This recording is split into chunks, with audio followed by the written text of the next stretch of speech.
When Noah Whitaker received the letter, he thought it was a scam. The envelope came from a prestigious law firm in Boston. Inside was a simple message: "Contact us immediately regarding the estate of Jonathan Hale." The name meant nothing to him, at least at first.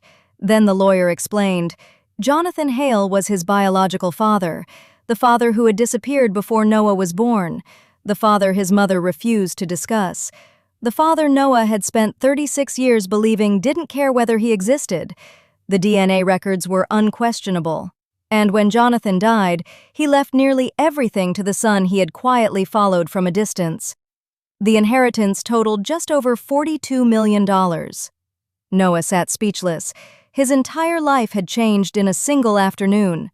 Unfortunately, so had the intentions of the people around him. For most of his life, Noah had been the dependable one in the family, the one people called when they needed help. Money, transportation, repairs, advice. He never expected anything in return.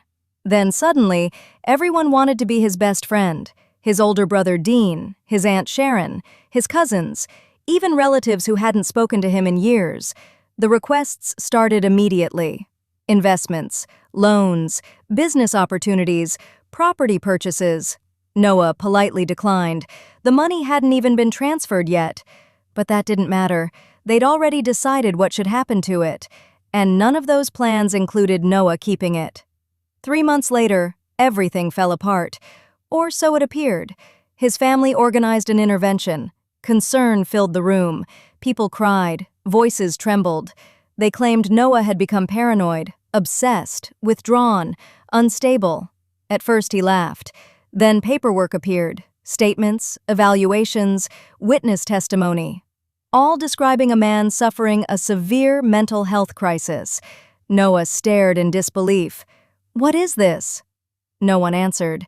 2 days later, he was involuntarily admitted for psychiatric observation.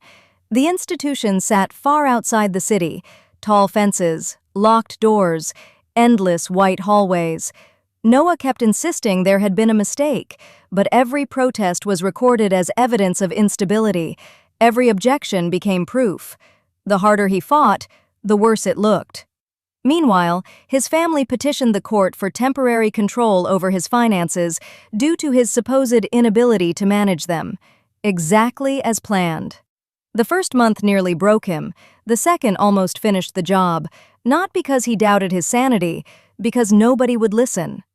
Then one night he met Daniel, a maintenance worker nearing retirement. Daniel had worked at the facility for 20 years. He'd seen genuine mental illness, and he'd seen abuse of the system. Something about Noah's story bothered him, so he started looking, carefully, quietly. The more he investigated, the uglier things became. Medical reports copied and pasted, witness statements that contradicted one another, family members sharing identical language. It wasn't concern, it was conspiracy.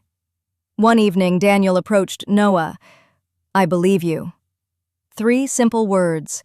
Noah nearly cried. It was the first time anyone had said them. Over the next several weeks, Daniel helped gather information, not by breaking laws, by exposing facts, security logs, admission records, timeline discrepancies, evidence that key documents had been manipulated. Then he connected Noah with an attorney who specialized in wrongful commitments. The attorney moved fast, very fast. An emergency hearing was ordered.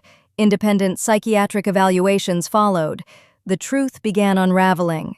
6 months after entering the institution, Noah walked out a free man. But he wasn't the same man who had entered. The experience had hardened him, not into someone cruel, into someone determined. Because while he was locked away, his family hadn't merely tried to control his inheritance, they had actively attempted to steal it. And now, the evidence existed. All of it. The lawsuits came first, then the criminal investigations, then the financial audits. The deeper authorities dug, the more they found. Forgery, fraud, conspiracy, perjury, even attempts to transfer assets under false pretenses. Every lie left a trail. Every trail led back to his family. The final reckoning arrived nearly 3 years later. A courtroom packed with reporters. Dean sat at the defense table. Aunt Sharon sat beside him. Both looked exhausted, broken, defeated. The judge reviewed months of evidence, then delivered a devastating ruling.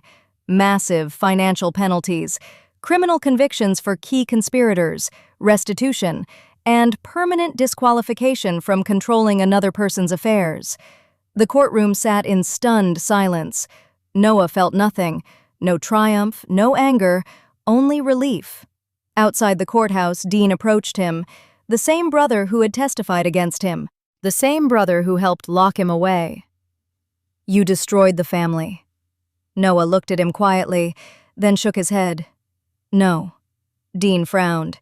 "You did that the moment you decided my life was worth less than my money." Dean had no answer, because there wasn't one. Years later, Noah used a portion of his inheritance to establish a legal advocacy foundation for people trapped in fraudulent guardianships and wrongful commitments.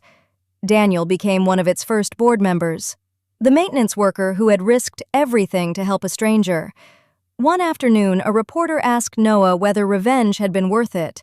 He considered the question, then smiled. The revenge wasn't winning. The reporter waited. Noah looked toward the foundation building. The revenge was surviving. He paused. They tried to erase me. His smile widened. And now every day I wake up and live the life they wanted to take away. For Noah, that was more satisfying than any fortune could ever be, because the people who betrayed him lost everything chasing money, and the man they tried to destroy gained something far more valuable, his freedom, and the certainty that justice, though sometimes slow, had finally arrived. If you enjoyed this story, please subscribe to our channel. Thank you.